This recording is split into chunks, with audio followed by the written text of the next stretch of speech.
It's Shannon. Hello, and nothing to do with Shannon Live.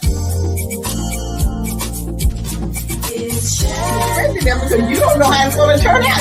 It's Shannon. It's Shannon. My kids empowered me to get out. What's going on with this remote learning and in the midst of COVID? Working for different elected officials, learning and understanding how to put the community first.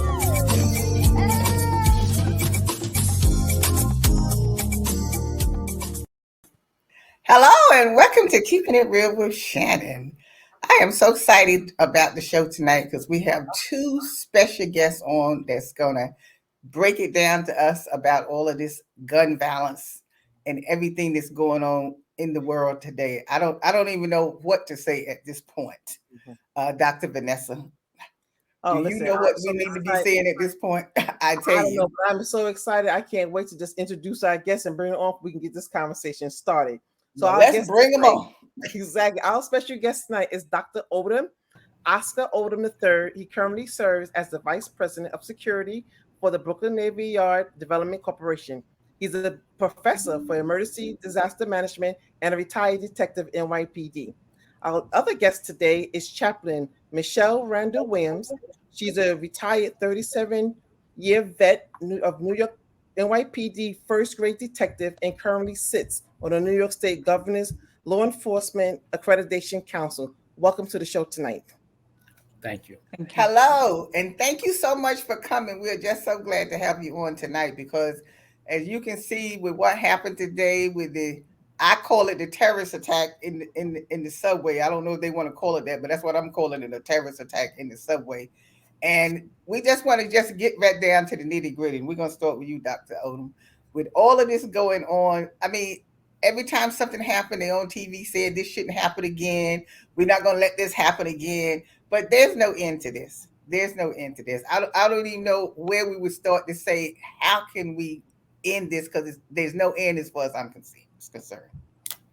Yes, definitely. You know, when you look at all the aspects of crime and you look at the different activities that are taking place, you know, I would say that you would have to go back to the family structure and the community structure. I think that is the key to it because I can talk to you about the data and we can look at the numbers, but the key, even in looking at the data and the numbers, is what happens under that. And from today's shooting, where we see that it was a Black male that they have identified so far as being the shooter, that makes one, you know, begin to pause and look at what's happening.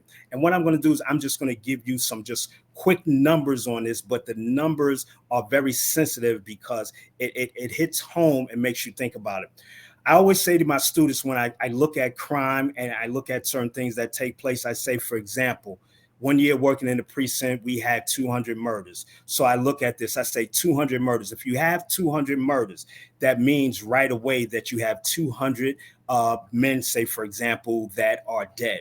And I say that if each of those 200 men had a minimum of 2 kids each, now that's 200 times 2. So what that means is you have 200 men that are dead. And then when you go 200 times 2, that means that's 400. So now you have 400 from that. And you're looking at if each of those 200 men had a minimum of 2 kids, you now have 400 kids that are without a father. And not only that, to take it another level, if you do the 200 times 2, you got 400 men, you got 200 missing from the community, and you got another 400 that are doing a minimum of 25 to life.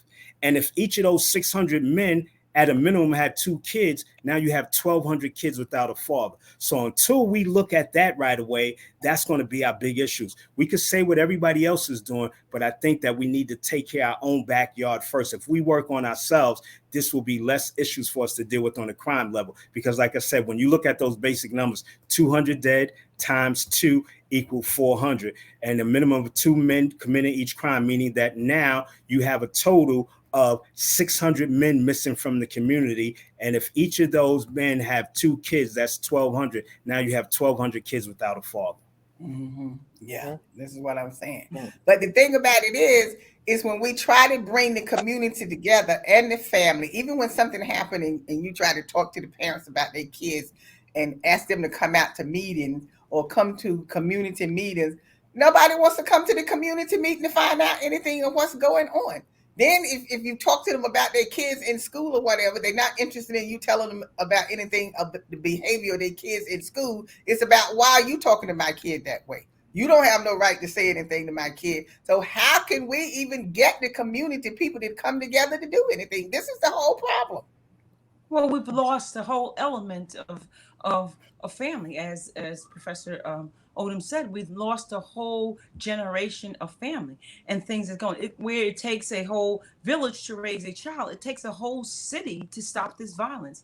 We have so many underlining situations that have been identified just through the years. You know, we don't have programs for our children. We don't have fresh air or spaces for them to play in. The school budgets has been cut, and there's, you know, a child cannot be sitting all day long in one place, and then after they don't have an opportunity to let loose all of this excess energy. We as adults sometimes can contain that because we are sedate. I mean, you know, sometimes we have to sit behind a desk, we have to go to work. And as Professor Odom said, it's very important that we realize that this is not something that's new. If we don't all come together in unity in the community, then we are all going to perish, because we need each other. And so, as you know, as our mayor has come on with former police experience, he has at least implemented things that are a change, a different. We have been talking about the same issues. We have identified issues way back since the police department has been formulated. There's issues with gangs, there's issue with violence, there's issue with poor housing, and COVID has expanded that so largely. And the disparities that our people in communities of color have been experienced. This is not the first time that the disparities of health and housing, clothing, and education has been identified. It's been going on for years. So we have to support the engine, and that is the mayor at this time. We have to support him in doing the changes that is necessary. He went through the police department. We have a big elephant in the room. We know that racism exists everywhere, in every profession, every occupation. And so we can't just blame it on racism. We have to blame it on society as it is today. We have to bring and make people accountable for. We have bad police, physicians, we have bad teachers, we have bad everybody. You cannot put all the responsibility on law enforcement and police officers. We are not trained to take care of all the mental issues, take care of the homeless, to take care of the people that's housed, take care of the criminals that have just come back into the system. Because once they come back into the system, where are they going to go? They're going to go back into the same element, the systematic racism and the destruction of neighborhoods. And now they can't even come back to neighborhoods that was traditionally their neighborhood. So, but you know, Michelle, yeah, I agree with you, and I echo and agree the sentiments of Dr. Odom as well. But we live in a systemic racistic structure that we live in. It's a system that's working, designed how it is currently working. The problem is we have these fragmented families, these fragmented communities. What do we do today? Even if, how can we assist the mayor? What can we do as a community to bring situations like this together? Because my biggest concern is what's going to happen with the copycat. The next one is going to do it. That somebody else is going to try it. Where do we stand as a people?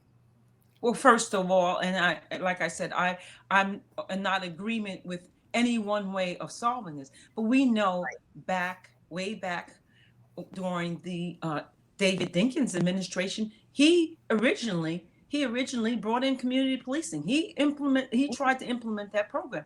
And I say to this, and I say it openly and honestly, I believe that's why he's a one-time mayor, because he wanted to implement that the community and the neighborhood look like the people in which they are policing.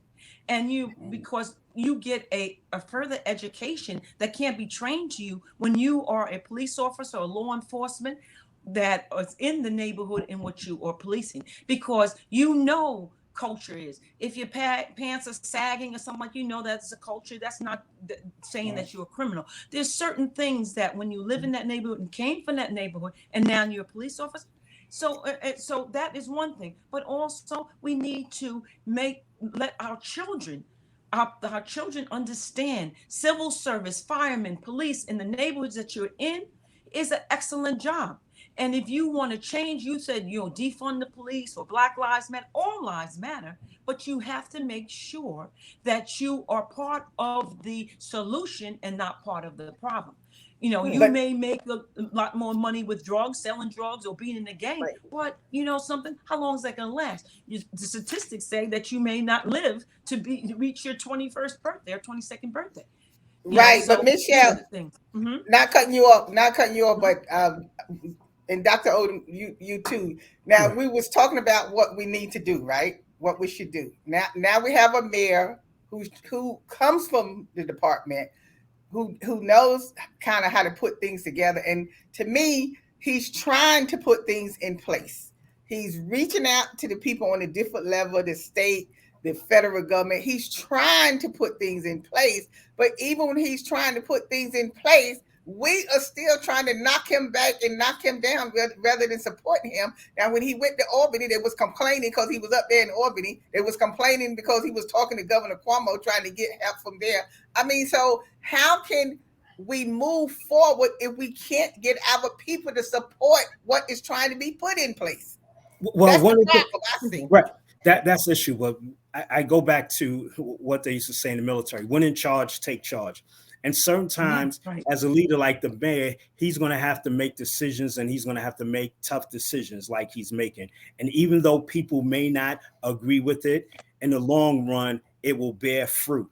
And that's what he has to do and continue to do. It's just like when he was talking about the different parts of the bail law. But when you look at that, as I always stated, and on numerous channels, I will always say with the bail law, reforming the bail law is good, provided there is follow-up treatment and assistance to the people who you are giving this bail. If you have no bail just to let them out, just to say that I let them out, and this is a bad system, you do a disservice to the person and you do a disservice to the community, because you're letting this person right back out again without the tools to survive in society and to be a productive member. You're just letting them out to do something worse, to come back to do more time and or to injure people in their communities, because most crimes are committed by people against each other that live in the same community. So if we want to do this, let's help people and train them and educate them if we're going to do this, as opposed to just letting them out. And this is some of the things that he's doing. And some of the people may disagree with what he's doing now with cleaning up the homeless and getting them off the streets and trying to put them there and put them into certain programs. Sometimes you have to play hardball in order to do this, because one of the things I can attest to, because I know the mayor personally and have worked with him before, is that his heart is in the right place. His concern is there. He has shown it inside the belly of the beast, so to speak, while he was in the police department, by fighting against practices that were bad. So he did. So he demonstrated that. So now it's just a matter of, when you look at these different criminal justice practices, to do things the right way. It's just like when there was a big thing about the stop, question, and frisk. Everybody was upset with it. But what people don't realize is that, first of all, stop, question, and frisk is a legal practice. First, it was just the way that it was executed, right? Can you hold that thought? We got to go to break. Oh, okay, no problem. Go to break. We lost track of time. No problem. Go to break. We'll be back. It's Shannon.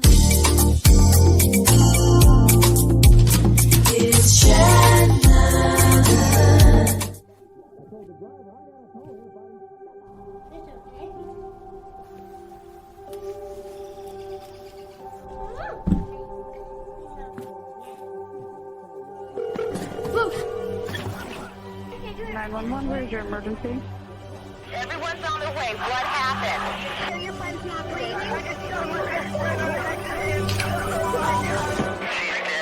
Please get my mom and dad. Oh my God!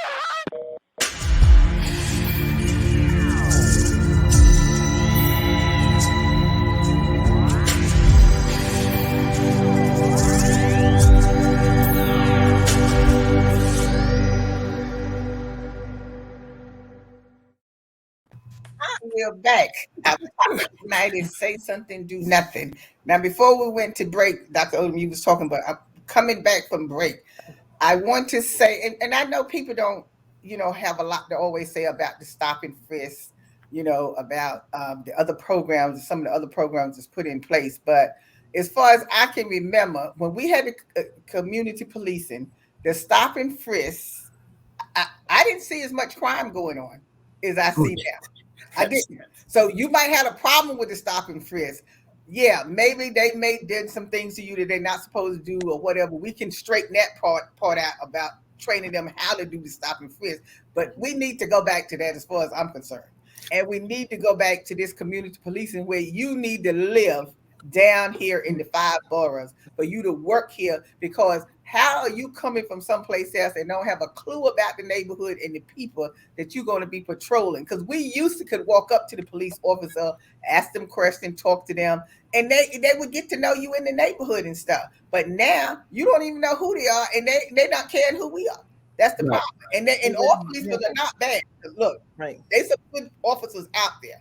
Yes. And I'm not going to say anything bad about them because they're not. And it's important. I'm just talking about the programs that we need to put back in place.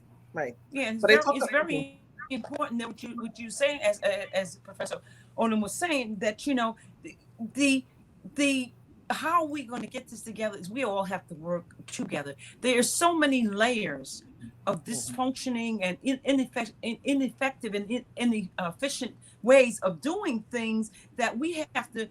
What our mayor has to do, we have to support him.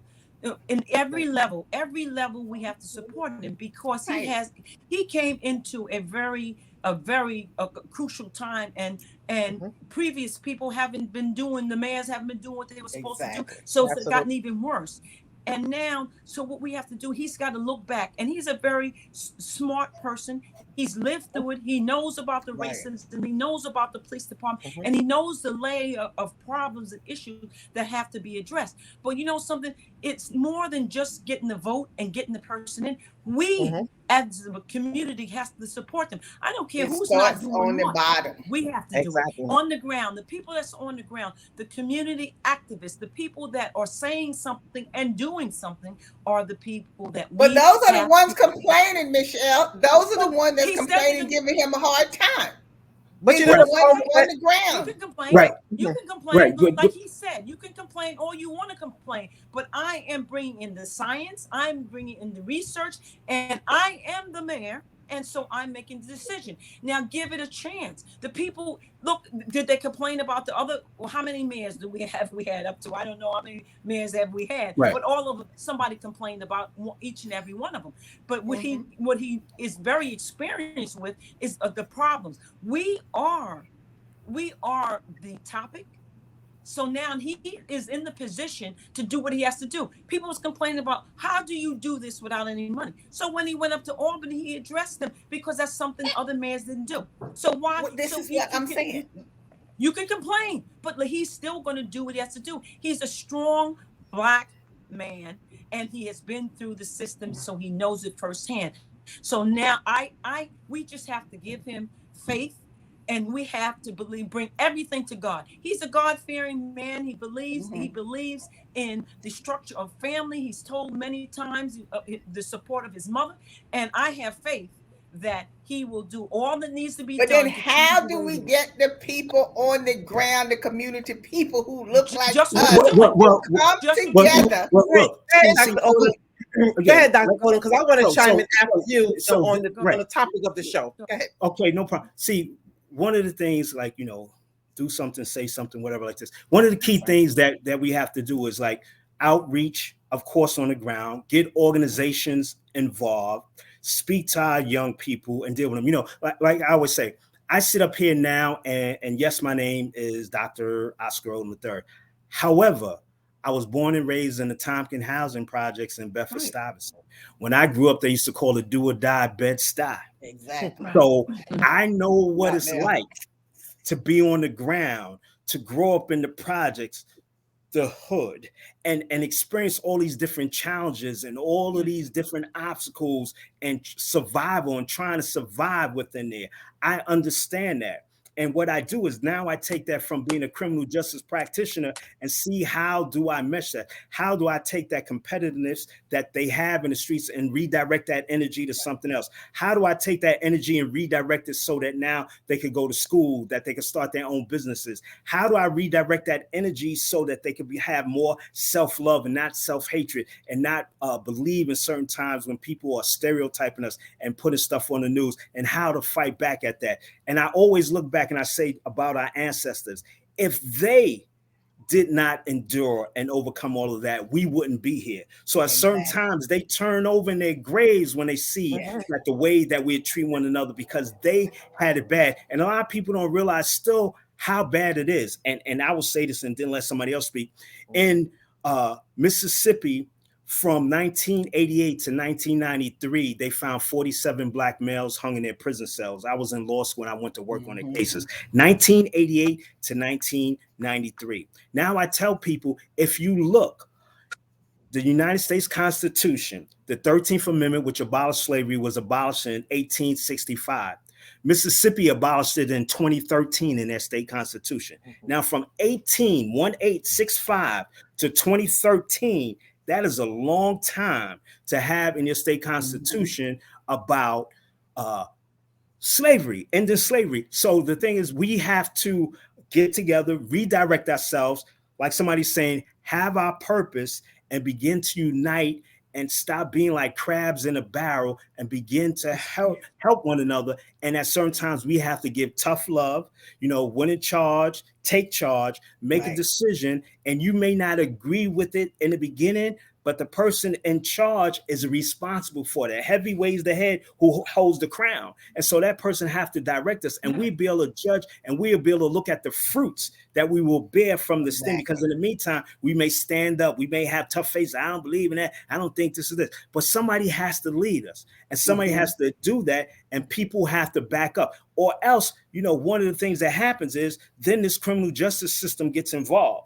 And then when they get involved, it's no real rehabilitation. It's more of punishment, no retribution. It's more punishment. And so what happens is when you go into the penal institutions and all you do is you're rough and tough and surviving the whole time. And then when you come out, now people want you to be nice. You've been fighting for 20, 25 years, surviving, shanking, trying to do it. And then all of a sudden, because you come across a gate, you're supposed to change. That is not going to happen. So we have to look at these things. These are things, and we got to look at the family unit, and we have to get a lot of our organizations to come back to the community and begin to work with our young Black men and women, and especially our Black men, to work with them. It's very important. But Dr. Odom, you have a motto: see something, do nothing. Why do you feel that it's so difficult for people to get involved if they see something and expect you to do something?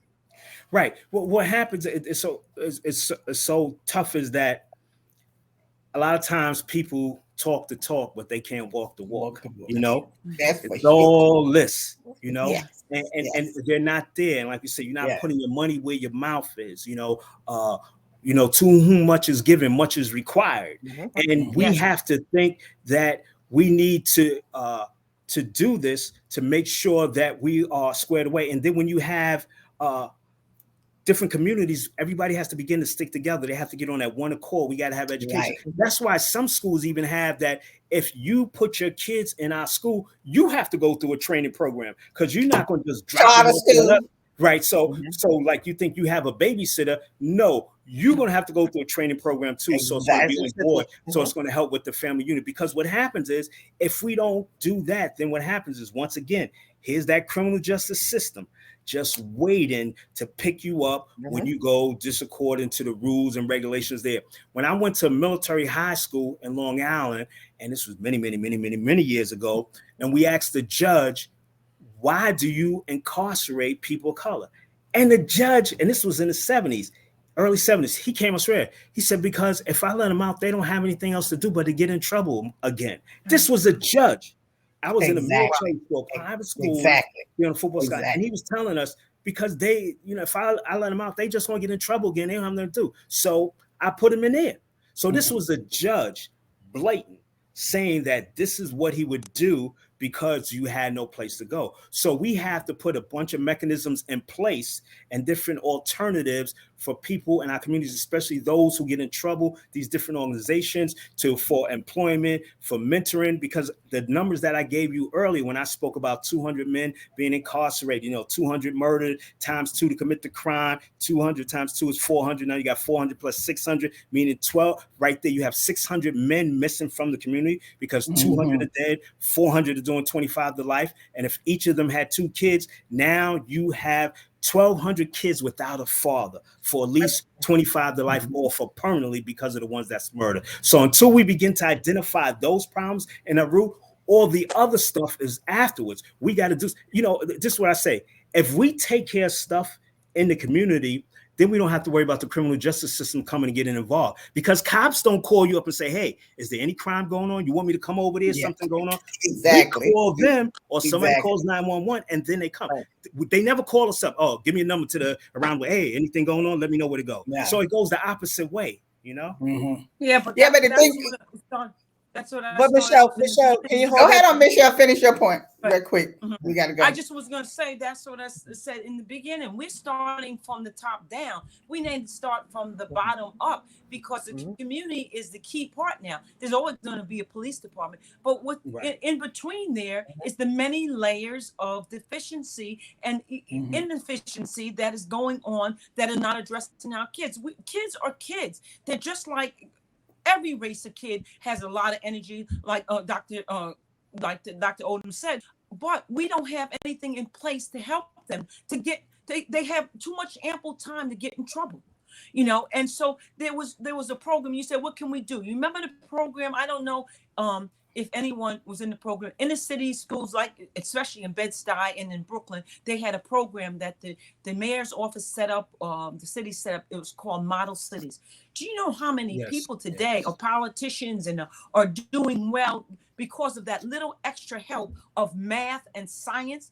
It's equal to, it's not even equal, but it's like the STEM program. They even gave them an incentive. If you go to Model Cities, which is on a college, nice in the country, beautiful Cornell, Kirtland, Ithaca, all of these colleges, then you could actually get a college credit to go to a school. It gave them something to strive for. It gave them a little extra boost, because we know that we are deficient in math and science. That's why other people come in. Michelle, not cutting you off. I'm gonna have to cut you off here because we got to end this portion of the show. Okay. I mean, it's been hot, it's been real, and we're gonna finish this discussion in our after show coming up right after this show here. So we want to thank everybody for joining us today. Thank you for your comments and towards what we was talking about. So we hope you got something out of this show, and you can still catch us in the after show. We're coming right up after the show ends. So you can go to Facebook or YouTube and continue watching us on the after show. Thank you again for coming. Thank you, Michelle. Thank you, Dr. Odom, for this part of the show. And as always, we'll see you next time. Thank you. Today's show is sponsored by Abu's Bakery. If you have a sweet tooth, stop by Abu's Bakery for some delicious cakes and pies. It's Shannon.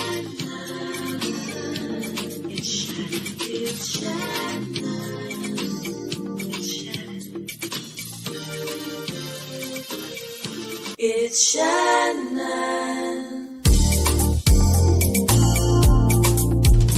It's Shannon. It's Shannon. It's Shannon. Keep it real.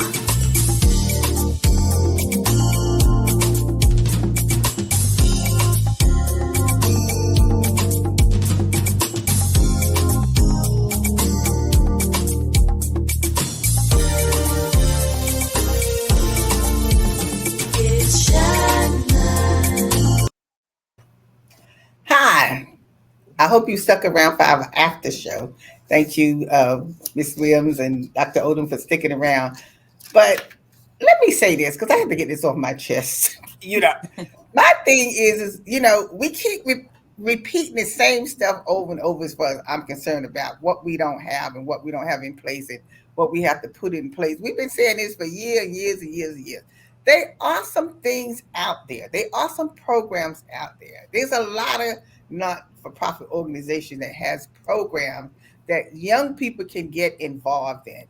As a family and parents, you have such stuff out for your kids to get involved in. You can't just say there's nothing out there for our kids to get involved in, because there are some things for them to get involved in. But we as parents have to search those things out and find something for our kids to get involved in. Because not only that, the parents also have to go back to letting the village help them raise the kid, because you could recommend something for that child to be in or whatever, or if the kid is misbehaving or whatever, you can say something to the child. But nowadays, the parent don't want you to say anything to their child. They don't. If they see them doing something they don't have any business doing, why are you saying something to my child?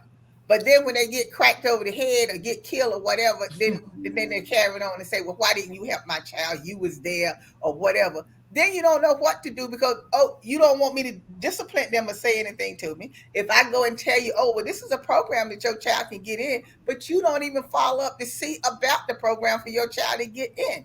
So, I mean, we keep saying there's nothing out there. There's some things out there that young people can get involved in. Right. There is a lot of stuff out there. I guess the issue is that what we have to do is, like, when we look at the criminal justice system and we go back and we look at structure of family and religious based, whatever, the tough part is that if you have people who are parents who were never taught how to be a parent, then that's where we have issues, because they don't know how to be a parent. And because they don't know how to be a parent, it passes on to their kids, because they don't know. At certain times, they want other people to raise them because they don't know. And what happens is, when they do that, the criminal justice system becomes their parent and begins to raise them. So, it's hard to say, they should have a requirement of parenting classes to do this, to help build and show them what it's like, because otherwise the end result can be the criminal justice system in which they look at. And it's like this. When people talk about the projects, if you're familiar with New York City, say the Marcy housing projects, and then we have Stuyvesant Town in Manhattan. Stuyvesant Town and the Marcy projects look exactly alike. The difference is the mindset of the people inside the apartments. Because when you move certain people out with a certain mindset, it now becomes condos and co-ops. Right. Before, it was projects. Right. But now, when you have a different mindset of the people inside the buildings, it becomes different. And until we begin to change people's mindset, and like I said, it may sound tough, but to give people parenting classes or to have required meetings, that's one of the ways to change it. Because if you're expecting the kids to change their parents, that's a big gamble, and that's hard, and that's going to be far and few in between. And every blue moon, we have to have classes for them how to do it. And though this may not be an appropriate one to use because of the issues that happen, there are so many people that used to watch the Cosby Show, and when Oprah had something on it, they said they learned how to act like a family because of watching the Cosby Show. Now, remember, he had professionals, Dr. Toussaint, world-renowned psychiatrist, talk about the dynamics and the talking and what it is to be a family. And if you don't have that, like I said, the criminal justice system is always there to pick up where you don't. And then that's what happens when we get ruined. Then sometimes, some people come out and they change, but we don't want that to be the venue or the avenue of change, to have to go through a penal institution in order to change. But we want to try to do that before then, prevent that from being the place. Right, but you know what? The criminal justice system is becoming to be more profitable, like a business. Of course. Okay, so when you bring people in this space and you bring people out of the community, particularly the Black and brown marginalized community, you take them upstate, they're being counted as residents, and they're being referenced as $1 million blocks, and there's no money coming back to community of origin. They're making the correction facility too convenient. It becomes revolving doors. They're not getting any services from there. They're not coming. It's becoming more of a business. Okay, we want to talk about families and bringing families, parents to learn about family. What about these governmental programs that they're receiving governmental supplemental monetary benefits from? Why they don't have mandatory prerequisites for them to get those benefits, like parenting, the teaching? Why are they just so easy to get these benefits and they can't help facilitate, parents being parents? But that's the new. But Well, with the program, here's the unique part. That's New York. Other states, especially the southern states, they have you going through a program, and then after that, you getting cut off. But New York State, we're very liberal that you could be on it for life. Liberal? You know why it's liberal? Because the system is working exactly how it's designed to work.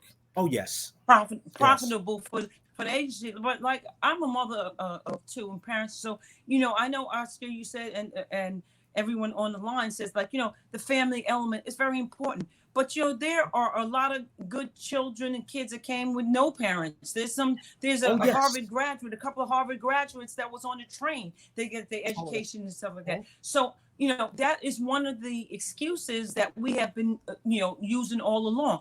And as we started out, it takes a whole village to raise a child. It takes a whole community, because if they wanted to change, it's more profitable to have them upstate, giving the salaries to the people up there that are the court officers and in the state penitentiary. It's more lucrative to have a felony and send them upstate, because they get money up there, and they're financing the salaries for the people that's there that maybe don't look like the people that they're in the prison. So I mean, we know that systematic racism goes along, and it's not just in it's in everything that we do, from death to life. So we have to stop. We realize it now. We have identified 1 million times over with this COVID disparities that people of color are suffering and going through. And so now we have to do, as this started out, we have to do something. So now we have someone who is making some changes. It's taken this long for it to get to where it's at, so it's not going to happen overnight. But we have to all come together and collectively be the think tank that is needed to bring it to a level so we can sustain. If we all don't, as I said in the beginning, all come together and work together and give a little piece of this and be supportive of each other, then we're all going to perish together. And last but not least, I feel that when we took out having faith in something or somebody, and that's a faith based in God, then when we took that out of the schools, out of the community, stuff like that, everything goes. Look at all the immorality. Look at all the stuff that's going on. They support in the school system that the things is not proper. It's not what I believe in, and it's not what the Bible-based people believe in. And so I have to say that too, because that was the beginning of the end. Most of the educators on the line, were in the school system, and they know that the broken window theory, as Professor Odom said, is very real. If you're in those conditions, on those marginal conditions, and the dilapidatory school systems, and all the things that they're surrounded with, what hope do you have? What faith or hope do you have? If you don't even have a faith in a divine faith, what faith are you going to have when you in a roach-infested apartment, or your mother and father, or they may not even be a father? What image do you have, but other than what's on TV? And so a lot of these things, like even today, might have been a copycat thing, because you get so much attention when you do wrong. How much attention you get? How many times do you turn on the TV and you see something good? Somebody, a faith-based, or a religious, or a community-based, or someone that is a community activist, they said, oh, they did a good thing. They fed, or they gave 500 people, or like, one of the churches right here in Bed-Stuy that has been through COVID has fed over 300 families, some of them that have working people in their families, but they're under the poverty line. So, unless we identify these things and work behind somebody, we have to stop, just complaining. We have to start doing. We have to start supporting the people that are supporting us. That means every vote should count. You should take pride in vetting the people that are saying they're representing us, because we know that these issues have been since the beginning of time, almost the issues for Black and brown people. Now it's time for the people that say they're going to do something for us. If you do something, then, I mean, if you say something, do it. You got our vote and you said you're going to do this, but we have to be behind them, because there it's, the systematic system is set up. The layers are set up for us to fail all the way around, from But don't you property think? to the But don't you think? I don't know how you feel about it, but I feel that we need to start helping ourselves and stop waiting for somebody to bring us. Stop waiting for everybody to bring us everything. There are some things that we can do to help ourselves, and some of us do not want to do that. I don't mean to interrupt you, but any one of you on this line haven't helped yourself? Okay, I think everyone on there, due to the option, I'm from a family of 9. I don't think anybody went to college until now. All 9 of my siblings in college and retired and so forth and so on. And we was in humble beginnings, no running water or whatever, but it was upstate New York. So when you say that we have to start helping ourselves, we have to help ourselves, but it is our godly duty to help others too. So now that we have it is our duty to help other people too, but we still got to start with helping ourselves also. That's how it starts, is you start helping yourself. And then that way we help somebody else, and somebody else help us or whatever. But we still got to start doing things to help ourselves also. That's how I look at it. There's not a person on this line or in that chat that has not helped himself. You told me personally offline, you told me that in the schools, in the school system which you was in, I have a family members that was principals and education. I have a degree in teaching and education, elementary education and special ed. So I don't think that, and everybody's entitled to their personal opinion. I don't think that is being neglected here, because if we're not good to ourselves, we're no good to anybody. And so I think that each and every one of us on this line here has a passion for helping other people, and we just want to know how to do that. And what we started out with is how we do that is to support each other. Get out of this mindset of the crab in the barrel thing. Stop looking at what's in somebody else's pocketbook, and try to embrace each other. We hate ourselves. We have learned to hate ourselves from slavery times to now. Other races of people that have gone through catastrophes and holocausts and other things like that, they love each other. They know that if they don't come together and work for each other, and they'll let nothing go out of their neighborhood and work for each other, no matter how bad you may be, but they succeed. That's exactly what I said earlier. I said the community has to work together with each other. And the community is the people in the community. So that's the people in the community has to be working and coming together. And so that's how we build the community, because we're working together, but we got to get other people on board. We got to get everybody on board to be working, not someone standing to the side talking about what they can't do. You don't know what you can do until you start trying to see what you can do. That's what I'm saying.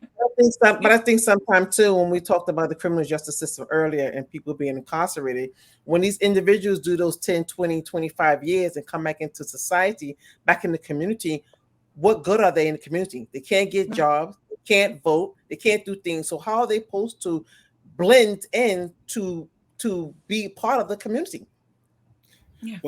And that's the problem. And that's what I said before when I spoke about, it's not a form set up as a rehabilitation. It's basically set up as a punishment. My undergraduate degree is in corrections administration.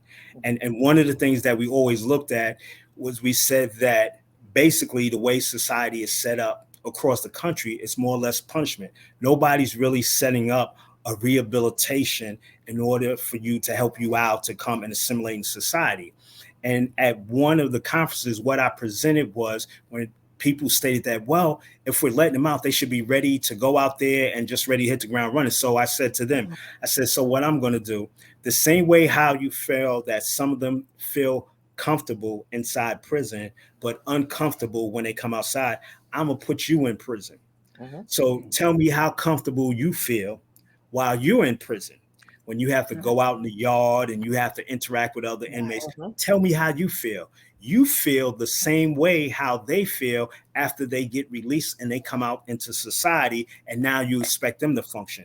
I put you in there and now you can't function. There are even now inmates that have programs where they train people who may be white collar or whatever, who never been to prison before and are about to go to prison. They have programs where they train them how to survive when they go to prison. Now they making money off of training them how to survive inside there because they can't. And so now they get a chance to experience or understand that when you're telling somebody to come back out here after being incarcerated to just hit the ground running, they realize that if you go in there, they cannot hit the ground running. So that jars the bell to them to make them think and see what is taking place, because it's tough. Because when you come out here, things have changed. You know, people have been in prison so long that they come out. Now we got computers, we got cell phones, we got all these different things. You know, you got Cash App, you got this, Twitter, whatever. They don't know anything about that, you know, and it's tough and it's hard to adapt. So unless we truly have and we fight for in our criminal justice system to have some sort of rehabilitation for people when they're coming back out to assimilate in society and be what they say productive members of society, we're just going to keep the cycle going on and on and on. And the tough part is that when we do that, then the next thing you know, then you have not only them going to prison, but now you got their kids, you got their grandkids, you know, all going to prison. I had a guy that grew up with me, one of my classmates. He was in the papers before. Him, his father, and his brother was in Greenhaven prison together. Father and his two sons, you know, and watch how the cycle just kept on going on and on. And we have to break that, you know, and we have, you know, like I tell people, Jesus went to jail, you know. So if Jesus went to jail, if you're a believer, and he went to jail and he came out and he did different things, then we shouldn't turn our nose up to those who wind up going in there, and we should be able to help them when they come out to assimilate, to get jobs, to be productive members of society, as they say it, and to be able to help them out. But until we do that, once again, we're going to keep on repeating the cycle. But a lot of the stuff starts with us. And we have to begin to work together once again as a community. We have to have tough love in certain situations where we have requirements in order for people to do it. Because like I always say that if you don't raise them, the criminal justice system will. You know, they will raise them and they take them. And as you were stating before, Olio was stating that when they go into the criminal justice system, like you were saying, Dr. Vanessa, they make money. And this is how I tell my students. I say, if you want to stop them, you stop going there, because when you go there, the first person who's going to get paid is the police officer, then the DA, then the defense attorney, then the probation or the parole officer, then the correction officer, then the judge, then the person that make your boots, then the person that make your uniform, then the person that make your uniform. I said, all of these people getting paid, then the doctors and the nurses that are, while you're incarcerated, they're going to get money. And now these people are going to get pension and they're going to get jobs. And if you remember a few years ago, when they was going to close some of the upstate prisons, the unions went crazy. No, you can't do this. You know, you need to feed us some more people. Why? So that they can make money. And the criminal justice system is a feeder, because once you get in, everybody begins to collect money off of you. You're not getting paid anymore. They're getting paid. Everybody's making money off of you once you get inside that criminal justice. Well, see, this is what I was saying before about, you know, Dr. Vanessa, you always say, oh, that's the way the system was designed for these things to happen. What I'm saying is, we try to prevent the people from going into prison. No, I understand that. So they don't have to go into prison. Right, but what I say is that the system is working how it's designed to work. So once we keep following the protocol of what the system is doing, we fall into that subset of what it's designed to do. That's exactly. So that's what I'm saying. We need to prevent that. We know the system is set up that way, but what do we do to keep from going in there? Right. Even if you went in there, right? Even if you went in there, right? Even if you went in there, why is it that there's no mandated education?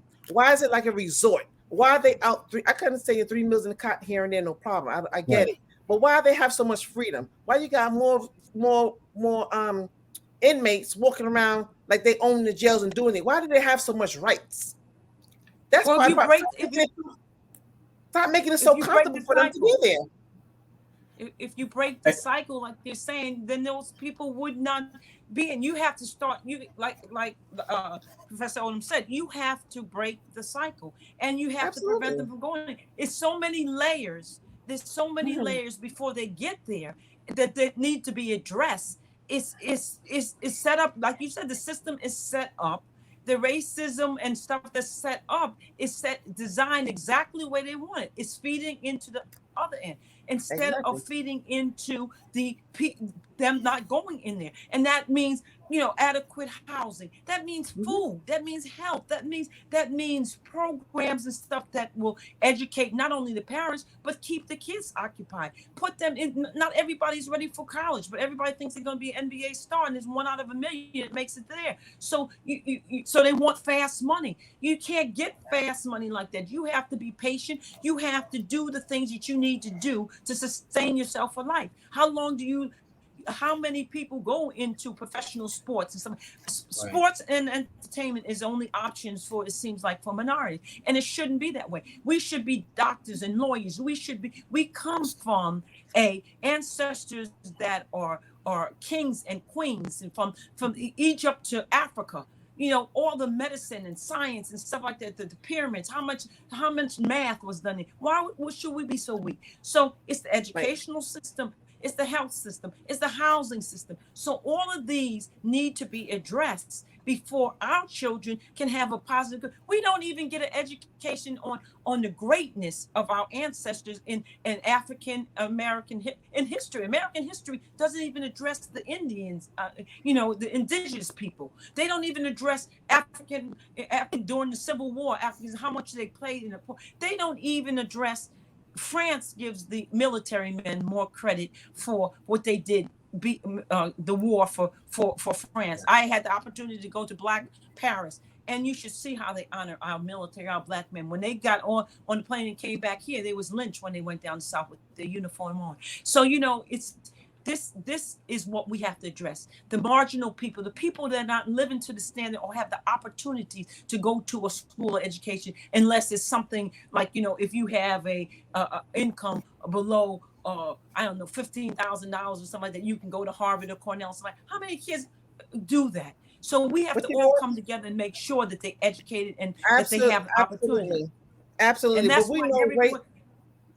why the mayor went to because you know what it takes.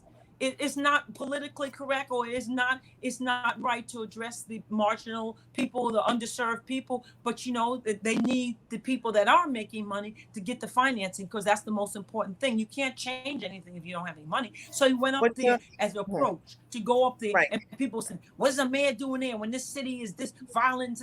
He's going up there to try to make the changes that's necessary. So it's a step in a different direction. No other mayor did it. Maybe he wasn't smart enough to know that this may be a change. So, we have to all come together. But that's how we're going to end it. We're going to end it on that note that we need to be.